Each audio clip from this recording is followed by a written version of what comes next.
नीमच मंदसौर क्षेत्र के सांसद सुधीर गुप्ता ने अफीम नीति पर अपनी प्रतिक्रिया देते हुए कहा कि इस वर्ष किसी किसान का अफीम का लाइसेंस नहीं कटेगा।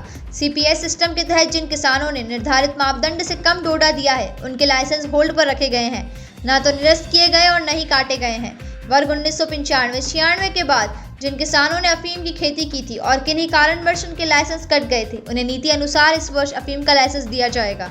सांसद सुधीर गुप्ता ने कहा, अफीम नीति किसान की हित में है और भारत सरकार ने अपने उत्पादक किसानों के हित में अच्छी नीति बनाई है। ऐसे किसानों को भी अफीम का लाइसेंस इस वर्ष मिल सकेगा जिन पर एनडीपीएस एक्ट के प्रकरण बने थे और वह कोर्ट से बरी हो गए। नमस्कार, सभी किसान भाइयों को बहुत बहुत शुभकामनाएं, बधाई। इस वर्ष की अफीम नीति भारत सरकार ने जारी की है।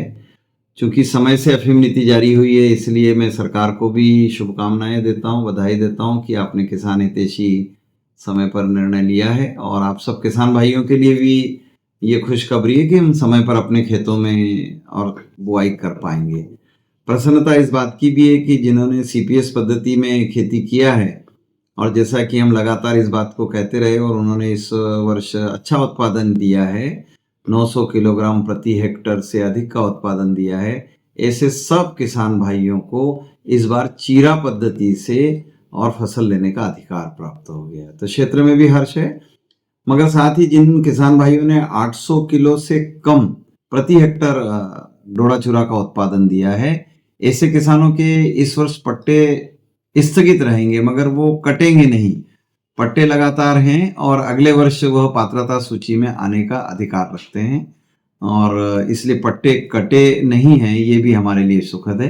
लेकिन पिछले वर्ष जिन्होंने कम उत्पादन दिया था डोडा चूरा का, ऐसे किसान भाई भी इस वर्ष पुनः खेती करने के लिए पात्र श्रेणी में आ गए हैं। ऐसे जिन किसान भाइयों ने पिछले वर्ष डोडा चूरा का कम उत्पादन जमा कराया था, ऐसे किसान भाई भी इस वर्ष फसल सूची में दर्ज हो जाएंगे।